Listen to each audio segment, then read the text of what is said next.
说吧，你到底是什么人？怎么知道那柄剑的情况？多年以前，那个名叫幽长吉的男人，把剑带到了南怀来，所以，自然是幽长吉身边的人最了解剑的下落。你是幽长吉身边的人？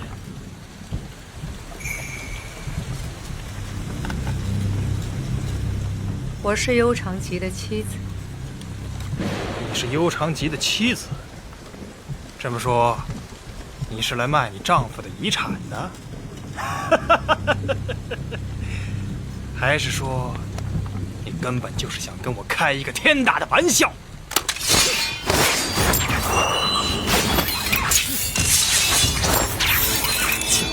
都住手！天楼的蜘蛛丝，你究竟是什么人？你想要怎么样？我只是一个失去了丈夫的女人，希望守住她的遗物罢了。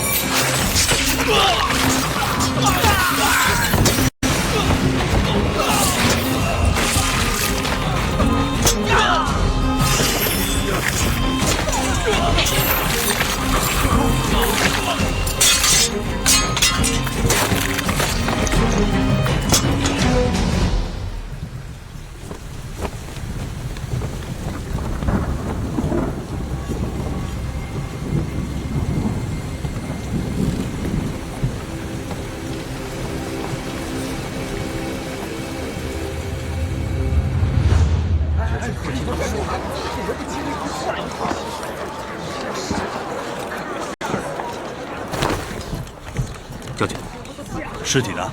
我到的时候已经搬走了。据说仵作正在缝合，大概15、16个人，但有40、50块，缝合起来估计要点功夫。谁搬走了？我不是说过不要让任何人动尸体吗？将军，说。据仵作称，死者都是军人，受过严格的军事训练，这从他们手上的茧子就可以说明。其次，杀人的武器是同一个，是一柄极薄的刀，或者是剑，能够瞬间把人体切开。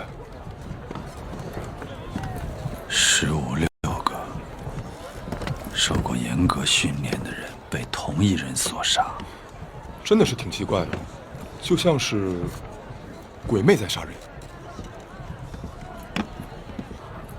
你们都出去吧，别再让任何人靠近现场。是。走了。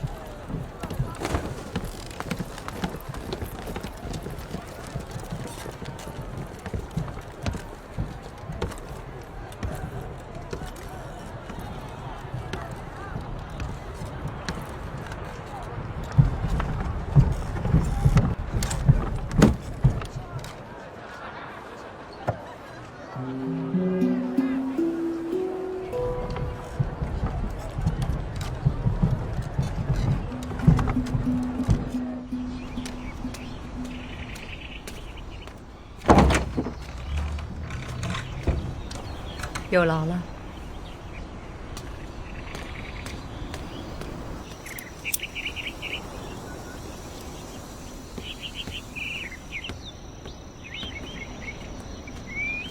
抱歉，来晚了些，毕竟我是宫中的女官，出入不太方便。最喜欢南怀的这个季节，满院的紫菱球都开了，怎么看都看不够。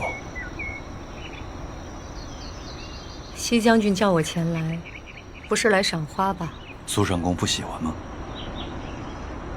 来南怀最大的进步，就是种花，只是缺少了一个一同赏景的人。西将军，请说正事儿吧。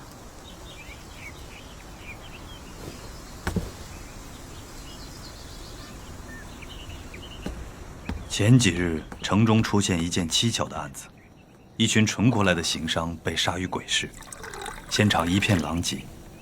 仵作在验尸时得出的结果也很奇怪，这些行商死于同一件武器，是一把极薄的刀，薄得像没有厚度，切割人体，瞬间分离。那西将军应该去找南怀最快的刀手。说起来，西将军号称东路步战第一人，你腰间的那柄剑要是切割人体，应该也能瞬间分离吧？苏上公的意思是，此事与你无关？我为什么要杀一群陈国来的行商呢？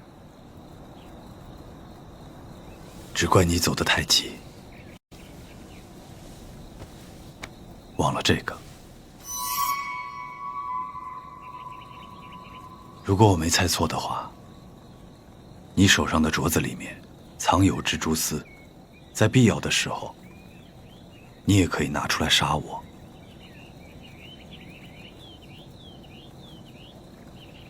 你想多了，那只是我用来防身的东西。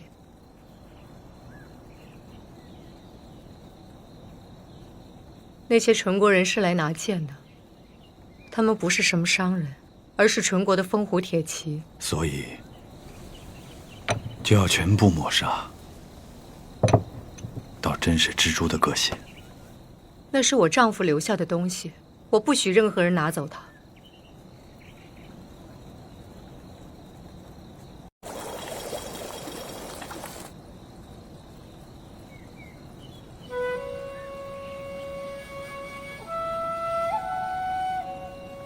还有一件事，我要转告于你。铁皇回来了。易天瞻，他来做什么？他来取那柄剑，他想天驱重聚。他的野心你知道，铁皇是个执着的人，所以，顺清，你要小心。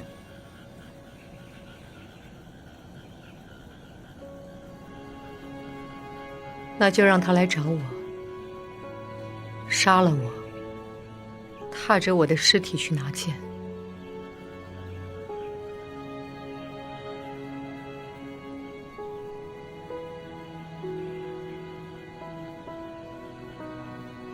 那柄剑是天下人都觊觎之物，天下人都觊觎之物，便是不祥之物。你留在身边，早晚会祸及自身。放手吧，让那些人去争，去抢。天下很大，你随便去哪儿。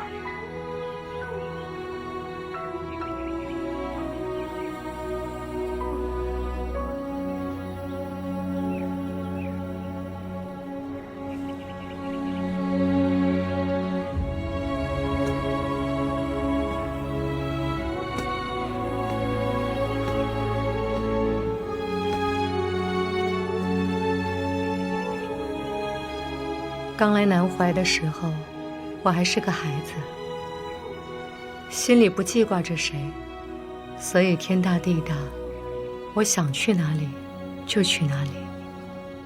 本以为南怀只是逆旅中的一站，可到了南怀，却留下了。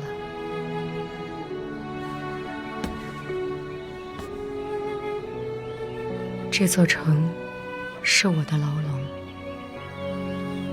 可有些鸟是注定要飞去天边的，有些鸟注定死于牢笼，都是心甘情愿。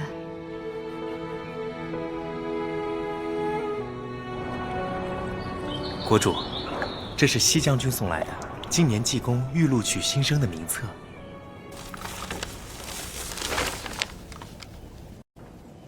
国主钦点了姬野，莫不是那个演武中连胜的孩子？正是。那个孩子性情粗野，难以教化。国主不怕他成为济公中的害群之马吗？国倒是不怕他狂傲，狂傲之人调教得好，假以时日，必成大才。国主英明，绝无遗珠之憾。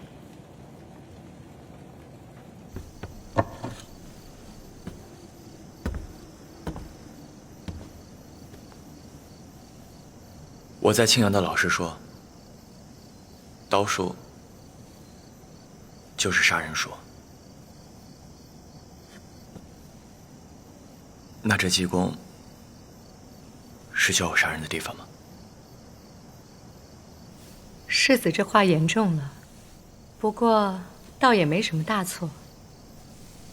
我们每个人都在为君王杀人，有的人为君王献上税赋，君王用税赋去购买兵器铠甲；有些人则为君王献上自己，手拿兵器为王前驱。在这乱世中，谁又能够独善其身呢？上公，你也是帮国主杀人的人吗？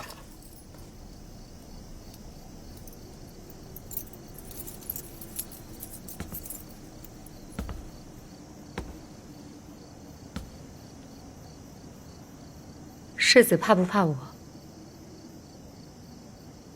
我知道国主派上宫来，是来监视我的。是啊，你是国主以10万担粮食交换回来的筹码，身上系着国主最想要的青阳骑兵，又怎能没人监视你？是。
其他一切正常。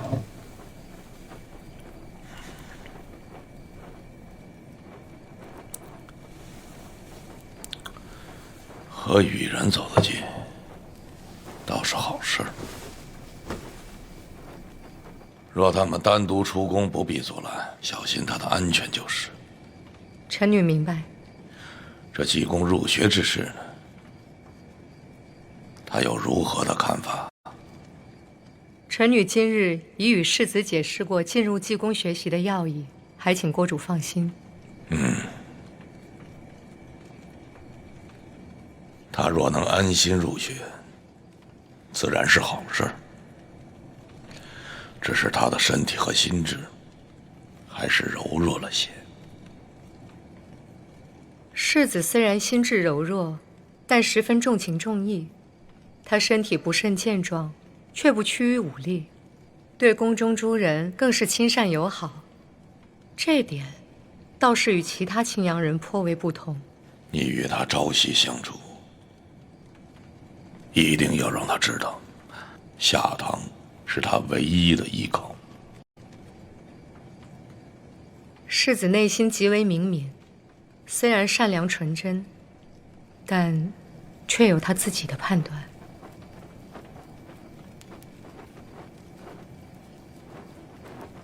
苏尚公对世子评价颇高，是不是动了恻隐之心了？忘了孤家的交代。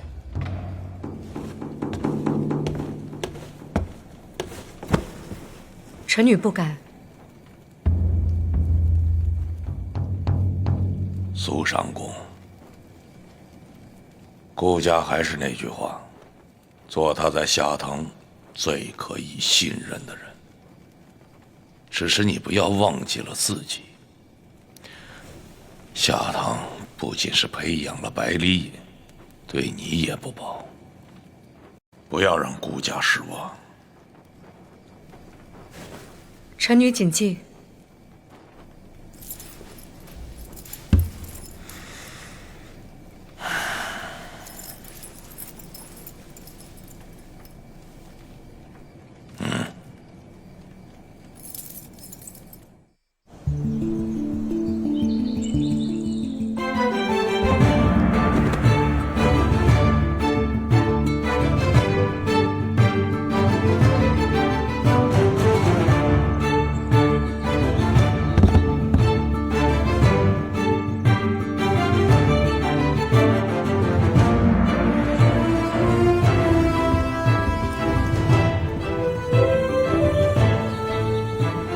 在这里留下牌位的人，都不是普通人，他们都是东路的英雄。这里有孤军血战天庸关，3月不辍，捐躯守城的将军，有谁可知道此人？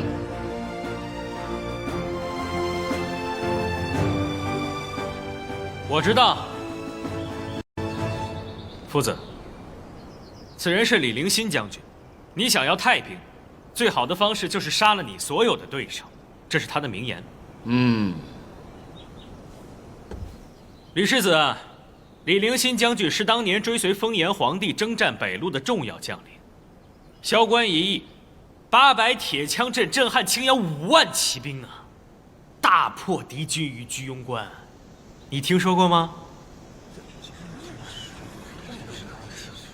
李陵新将军的故事，我之前在草原就听说过。我们草原人尊敬这样的武士，但同时不会惧怕这样的对手。很好，这位是武阳君百里隐，他是济公的首座弟子，负责济公的刑律。希望你们不要辜负国主的期盼，国家的兴亡、家门的荣耀，都在你们的2肩之上。是。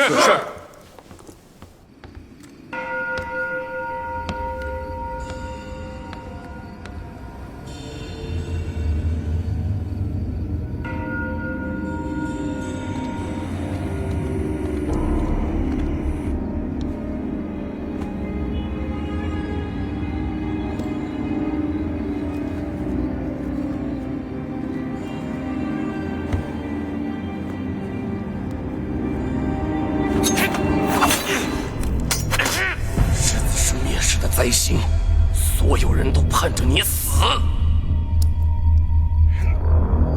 不管是谁派你来杀我，你让他亲自拿着刀来。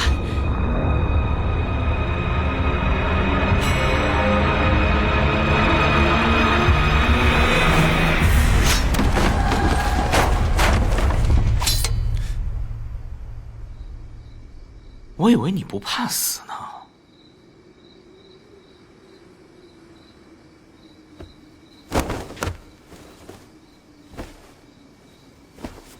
难道君后对杀人就这么有快感吗？乱世中男人要公义，就靠心狠。这让人恐惧的功业，能维持多久呢？你生来便是世子，就以为天上会赋予你尊敬，你不用看杀戮的残酷。但我告诉你，天地才是最大的战场，没有人能幸免。原来公子以为我不曾见过杀戮啊！我见过，只是在公子眼里，刀剑和强权统治着这个世界。你以为我不敢杀你吗？你不敢！百里国主就是你的功业，你不敢忤逆他。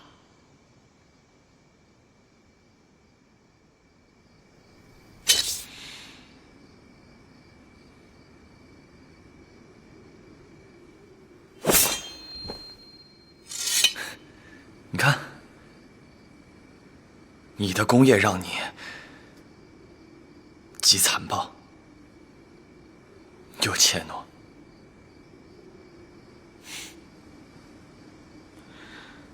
小子，我告诉你，很快，连他我都不会惧怕。到那个时候，就算你要请我杀你，你都需要仰望祈求。所以我告诉你，最近给我小心点儿。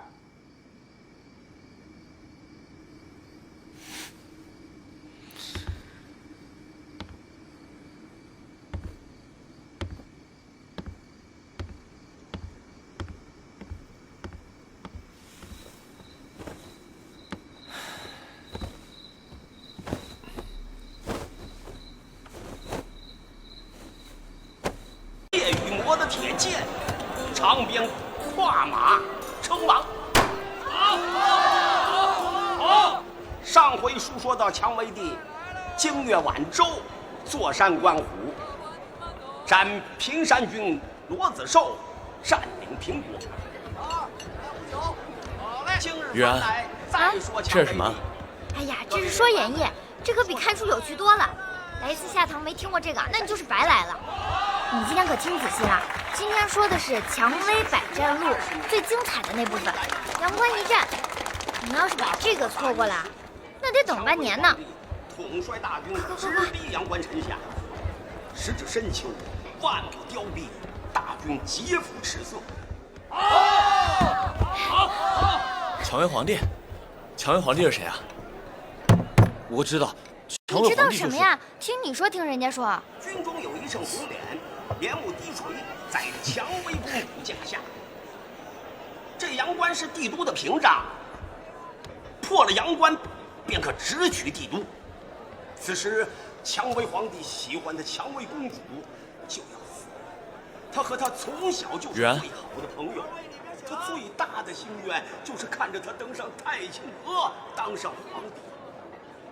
后来，蔷薇公主就死了，没能看见蔷薇皇帝登上帝位。昨日青丝中见红姑，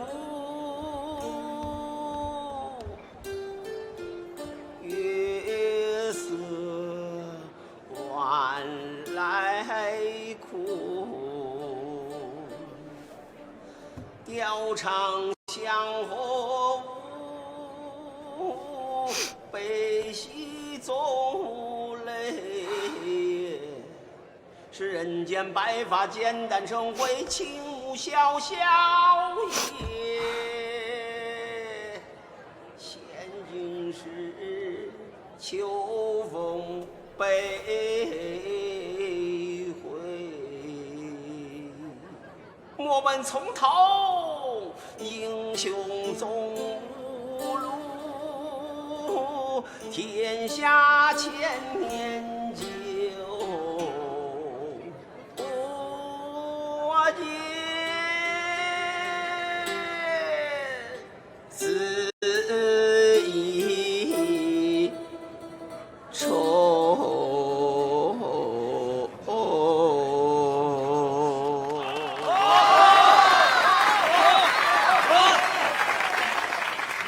蔷薇皇帝为了他最心爱的人征战了天下，可是最后还是没能得偿所愿。想必啊，蔷薇皇帝肯定很落寞吧？至少，他得到了天下，这也是蔷薇公主最想看到的。玉安，姐，你们再给我讲讲这个故事吧，我之前没听过。哦，好，我来讲了啊。这个蔷薇皇帝是我们应朝的开国皇帝，是东路第一大英雄。蔷薇公主，哎，玉然，蔷薇公主是蔷薇皇帝从小最好的朋友，对不对？对啊，对，最好的朋友。他们的故事里面，我记得还有一个人叫什么纯文公子。对。什么纯文公子？人家叫文纯公子。对，我之前听说书的先生说，这个文纯公子是当时最聪明的人，他和这个蔷薇皇帝也是好朋友，他们两个有共同的志向。那个词叫什么来着？志同道合。对，志同道合。他们就是志同道合的那种好朋友。再加上蔷薇公主，所以他们三个就是最好的朋友。三个？我们也是三个。是啊。是啊。来，把杯子拿来。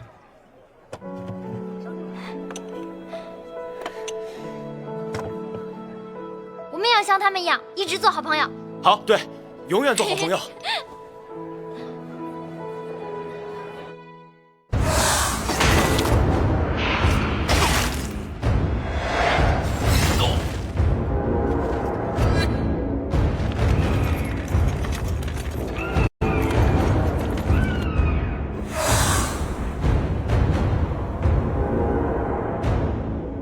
离国犯我疆土，下堂危如累卵呐！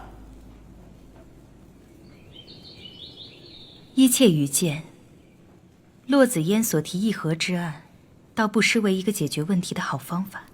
国师以为，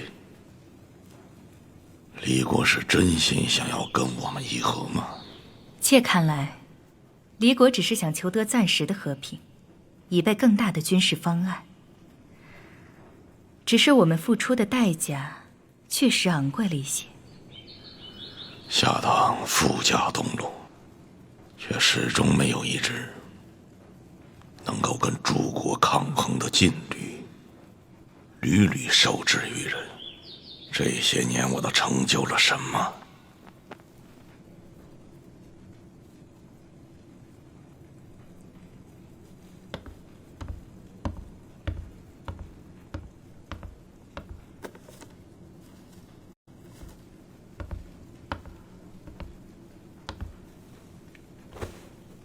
这是这些年国主成就的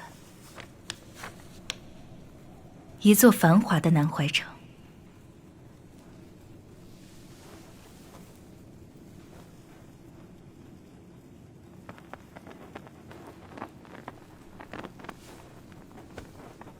它让我想起你初来下堂，常常画自己的家乡。那时顾家根本不知狱卒为何物，还以为是你梦境之中。这是顾家初见国主，独立小桥，满袖清风。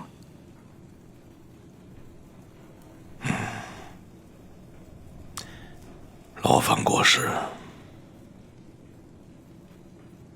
我们先与离人议和。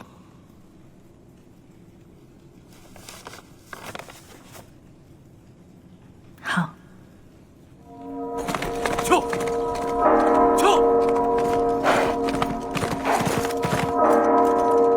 位爱卿，朕刚刚收到了2封书信，其一来自离国公嬴无义，他向朕求方伯之封号御领3军。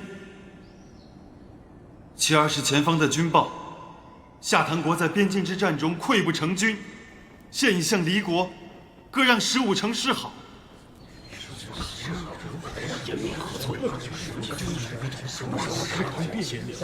众位爱卿，众位爱卿，这可如何是好？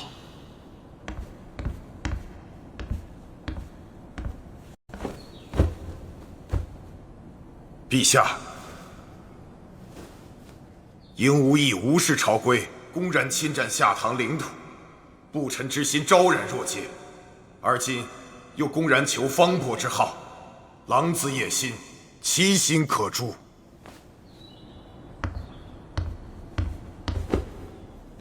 陛下，臣却认为非也。臣素闻离宫麾下有5万虎狼之师，凶猛异常。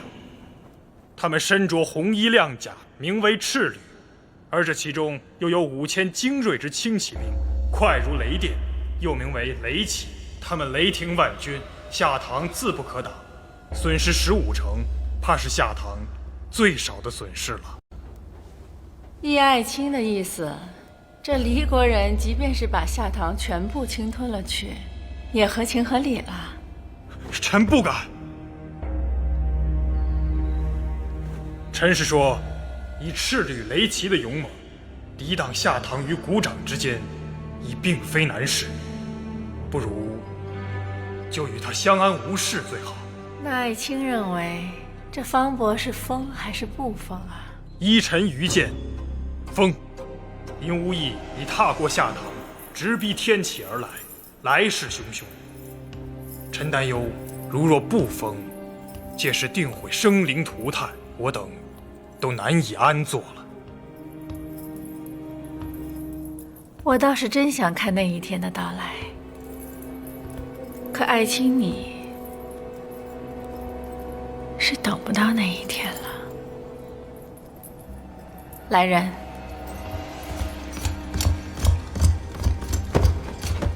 殿下，殿下，陛下，陛下，陛下！退朝！不知赢无益这次侵犯的是哪座城池？说来奇怪，既不是交通要道，又不是富庶之地，而是一个叫古北口的荒山野岭。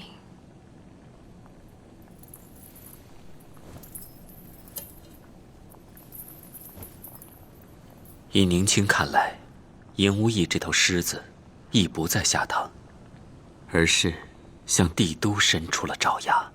怎么讲？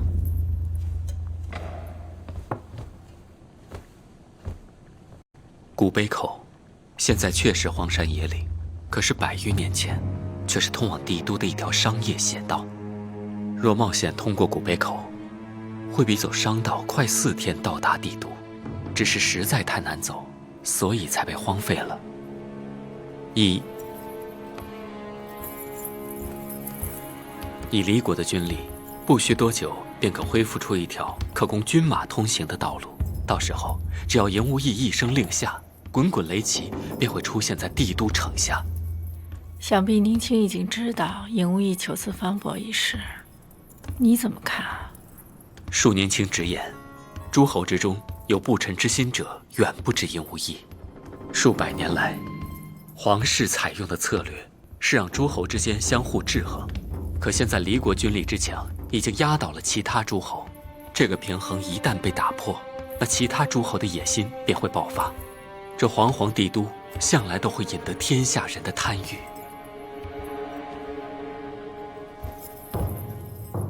你有什么对策？因袭旧法，以诸侯治诸侯。以前各诸侯为皇室效力，难免不情不愿，可现在狮子来了，大家必须联手御敌。给我传书百里景洪，不惜一切代价在古北口挡住赢无益。是。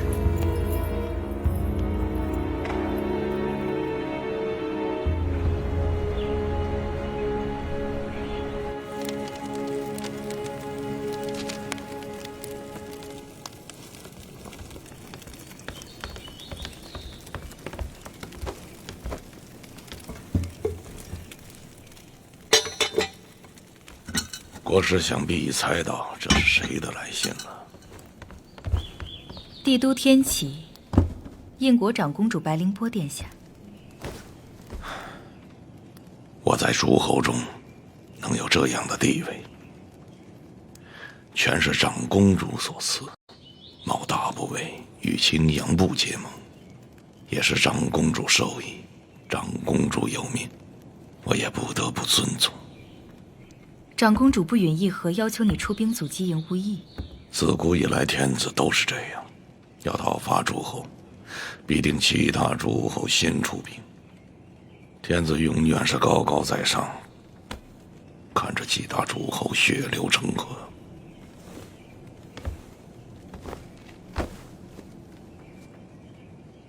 不能想办法拒绝吗？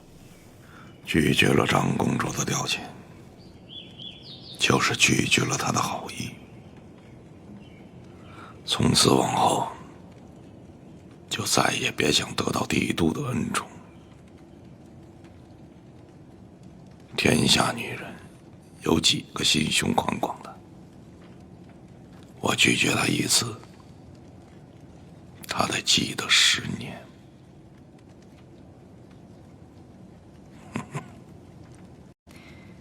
天下间的盟友，谁一定是你的人呢？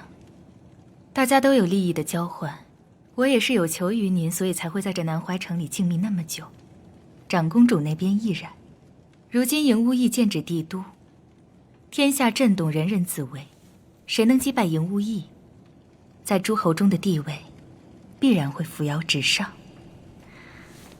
所以这一战，风险虽大，回报也大。道理是这样，顾家在思量着双方的军事差距，看来只有动用那10万担粮食请来的铁骑兵了。那些北路人性情凶悍，远来未久，怕是难以调遣。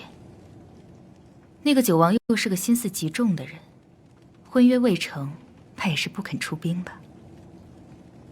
虎狼屯邑结壁，不让他伤人，就得放出去咬外人。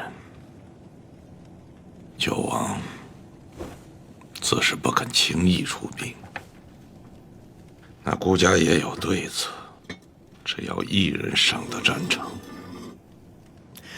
他就会请兵出战。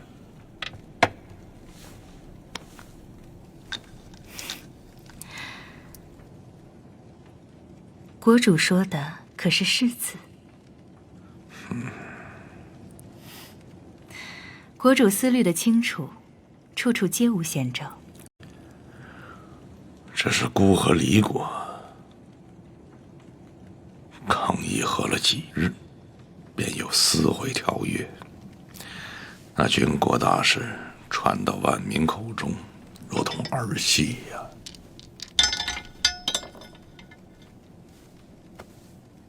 并非是儿戏。君主有君主的不得已，时局动荡，便要顺势而为。这是我们争雄东路的好机会。你们的对手是来自离国的俘虏，他们在战场上受到了屈辱，心中燃着复仇的愤怒。他们手中若是有刀，就会将你们砍成肉酱；他们若是还残留着指甲，就会将指甲刺进你们的喉咙里。这是最接近战场的演练了。那么今天，你们将是2人一组，请多珍重啊！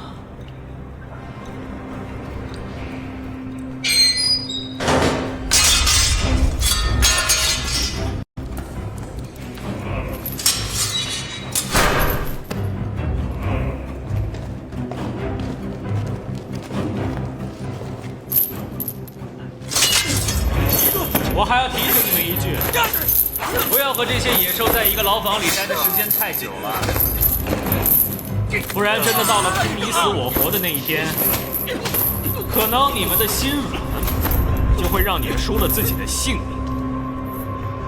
作为战士，要时刻拥有一颗杀伐决断的心。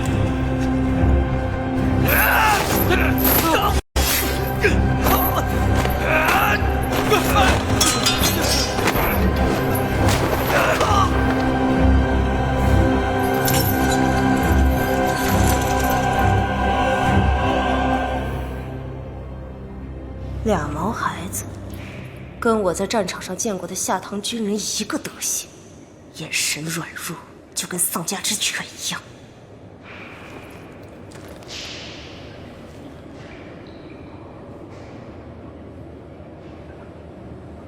阿苏拉，他是我们的敌人。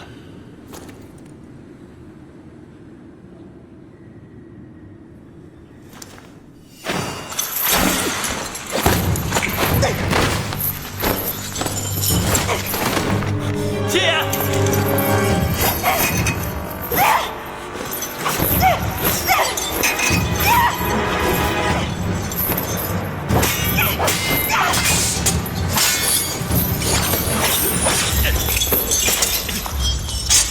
放开他！你们这样的人上了战场，只配做我的刀下肉泥。你是女人，我们不想伤害你。手里拿着武器却选择后退，这就是你们输给我的原因。你杀呀！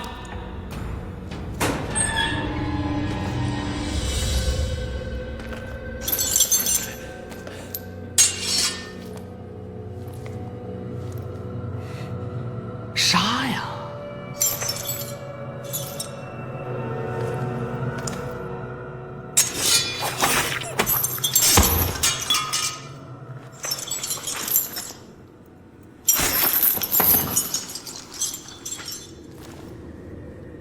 没用的东西啊，连个俘虏都当不好，要你有何用啊？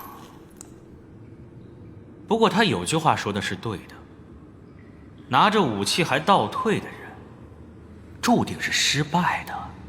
所以你们一定要总结教训。还有，以后要是在战场上也这么干，我一定军法处置你。不管你是士子、庶子，同罪，杀无赦。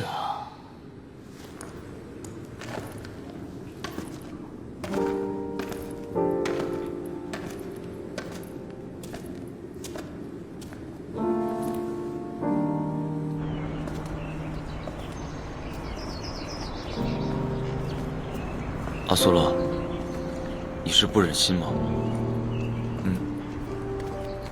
我被送来下堂，说是可以学习所有东路的军事知识。今天第一次上战，看到的只有残酷的血腥，把俘虏当成靶子来打，那还是个女人。济公想让战俘给我们做对手，是想让我们学习他们的战法。不过阿苏拉，你不是下堂的人，离国的战士也不是你的对手，狠不下心来，这也很正常。也许吧。姐，几年前，我的刀术老师问我拿起刀是不是想杀人，我拿刀是想救人。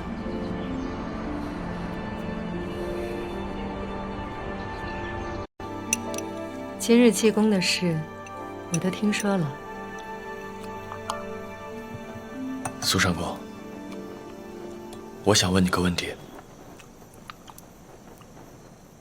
这世上真的有妖魔吗？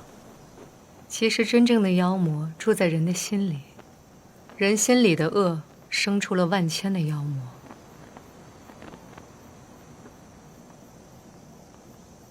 世子，请你答应我一件事。上公请讲。请你一定要保护好你自己。至于武阳君，无论他做了什么，请你相信，那一定不是他的本意。他只是心里藏了太多的愤怒，又太想证明自己。虽然我不知道武阳君为什么一定要这么做，但他对我和姐说的一句话，我却记。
禀国主，世子近2日一直在济宫内学习，一切如常，并无任何异动。啊，我怎么听说，世子在昨日的训练中，险些遭了离国俘虏的黑手，还和武阳君发生一些小冲突。苏上公不是疏忽职守，就是有意要偏袒颖儿了。请国主恕罪，苏某一定会保证世子的安全，以后不敢大意。苏上公的心意，顾家了解，顾家也不会降罪下来。颖儿也已经成年了，再过几日，我打算带她去地宫走走。苏上公替颖儿保存的那枚指环，是时候拿出来了。国主，那柄剑极其凶险，以颖儿现在的心性，是根本无法控制的。那柄剑是属于他的，只有颖儿有可能成为那柄剑的主人。国主应该知道那柄剑的力量，寻常人根本无法踏进他的圈子。那柄剑不仅寄生着他父亲的灵魂，也寄生着其他所有被剑所吞噬的灵魂。他的可怕无法想象。颖儿的确是那个最有可能拔剑的人，但是以他现在的心性，是根本做不到的。国主，可他的父亲曾经拔起了那把剑，不是吗？只有持剑的人，才能成为一代一代天驱的首领，成为一代一代的英雄。只要拔起那把剑，他们才会成为世人眼中号令天下的英雄。苏上公当然明白，我对颖儿的寄望不只是那把剑，更是整个下堂。还请国主三思。颖儿她只是个孩子，我只希望颖儿能够平安地度过此生，请国主放过她吧。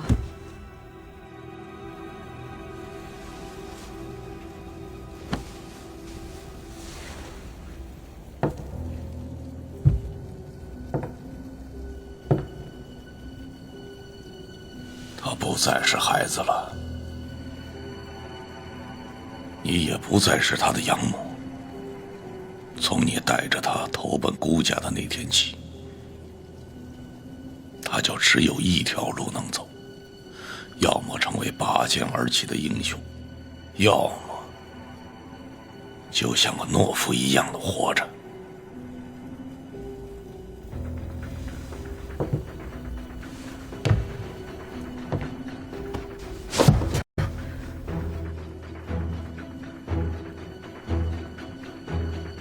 你现在让他成一个懦夫，他宁愿去死。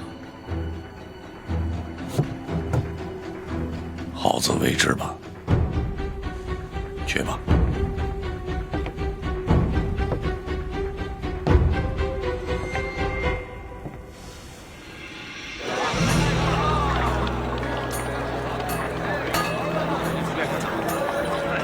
都来瞧瞧嘞，瞧瞧。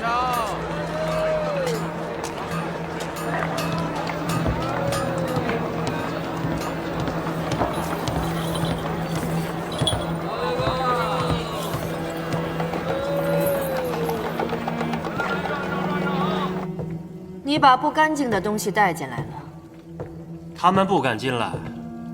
阁下要算什么呀？我要找一把剑。那阁下走错地方了，兵器铺在隔壁。那把剑在兵器铺找不到。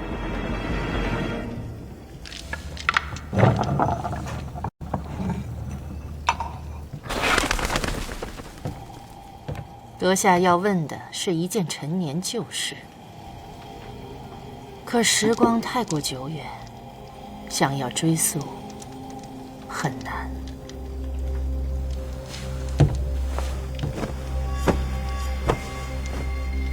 把你知道的都告诉我。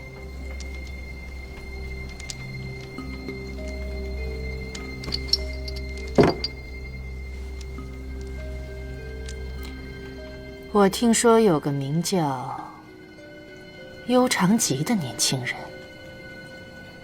他乘着一艘小船，顺地下河而下，带着一把沉重的古剑，英姿勃发。可惜遭遇了天驱武士团的刺杀，可他居然以一己之力击退了数十人的围攻。我问的不是人，我是问剑。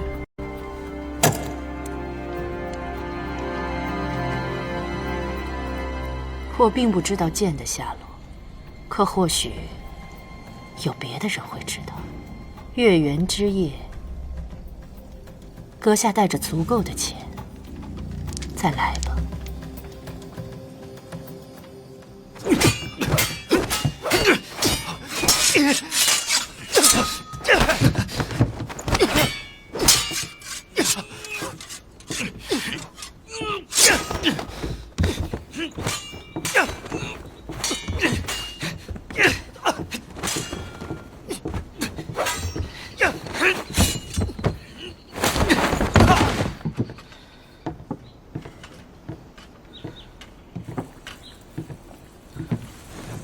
最近双红花开得正盛，我亲自采摘了一些，让后厨做成了双红饼，带过来看看你。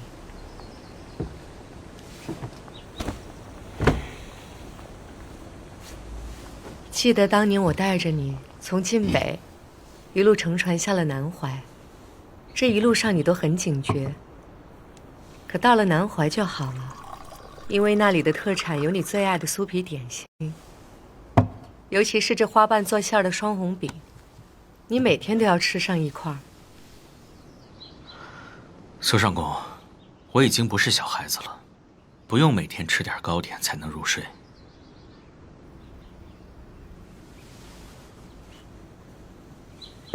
你呀，小时候有很多话跟我说的，现在越来越大，话也是越来越少了。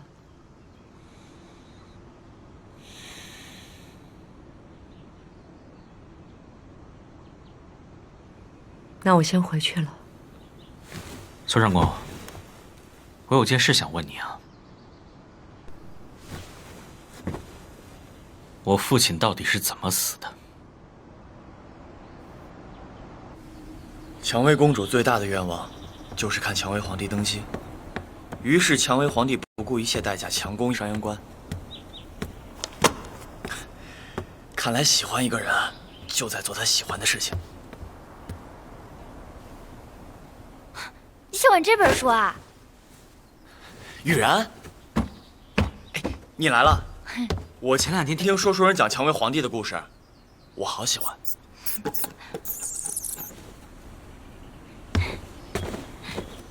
你有没有想我呀？小胖子。你要喜欢他，就常来玩吧。反正他也喜欢跟你玩。我原本以为你不方便来找我呢。有什么不方便的？都是一起喝过酒的兄弟了。从今以后呢，我们就是一个战线的人了。虽然我们都是背井离乡、寄人篱下，不过别担心啊，以后大哥罩你。好。行了行了，走吧，我们去找借逛鬼市。走。我查了所有跟那件事情有关的记载，但都语焉不详。我只知道我的父亲是晋北国人，世家出身，仕官于皇室。而他另一个秘密的身份是天驱的大宗主。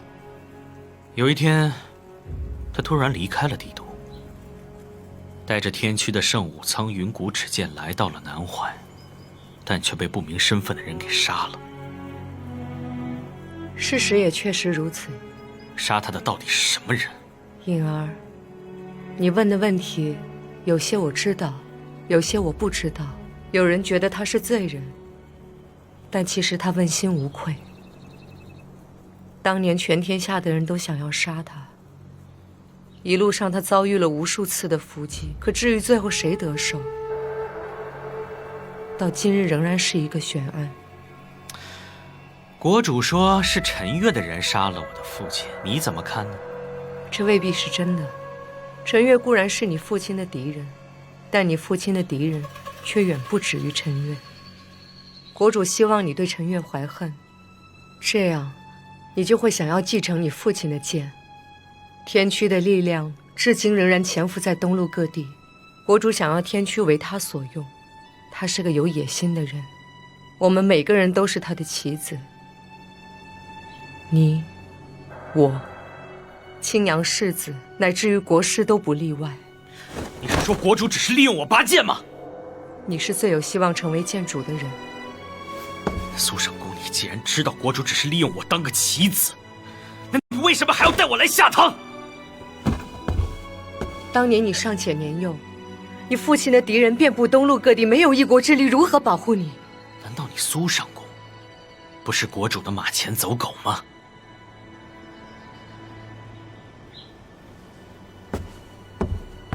苏省公，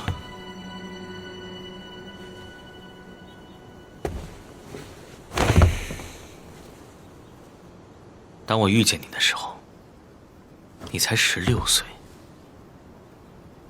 我拿你当我自己的亲姐姐看，而且我也一直想有这样的一个姐姐，好看，又照顾我，英姿飒爽的。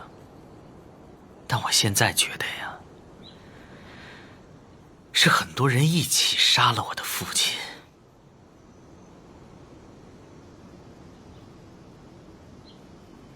而你就是其中一个，对吗？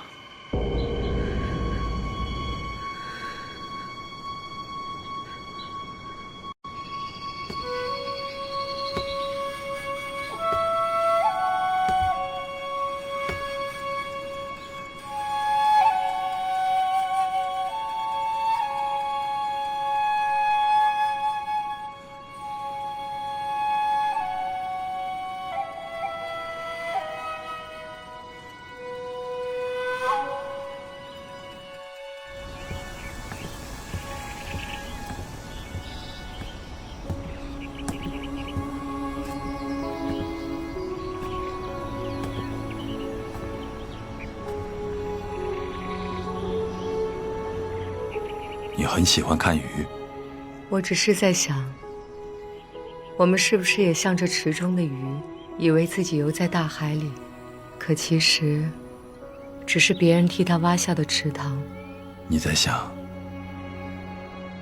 我们是不是也活在别人挖好的池塘里？其实我们至死都不一定真正的认识到自己在哪里。你若早来几日，这次林秋开得正旺，可眼下渐渐的不行了。不应时节的花儿，到底是要凋落的；不合时宜的人，终究是要离开的。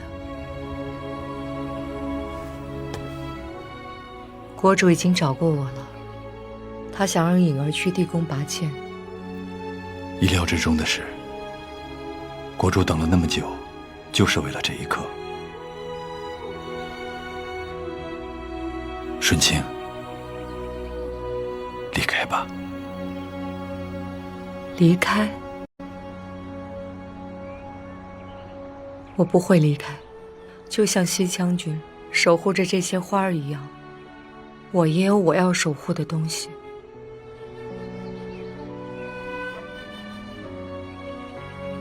你真正要守护的，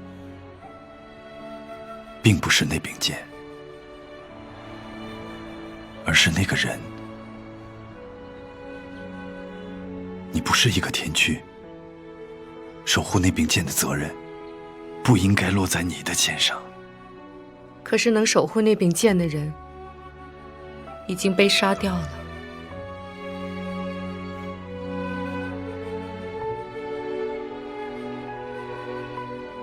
你到底是为了什么？就因为那个人救过你，就要背负一生的枷锁？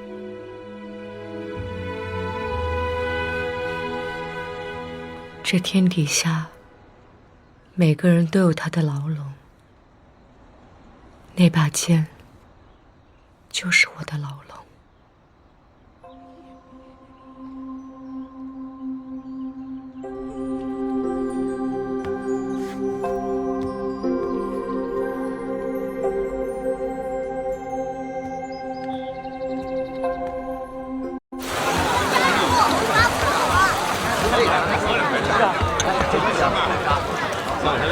上两位，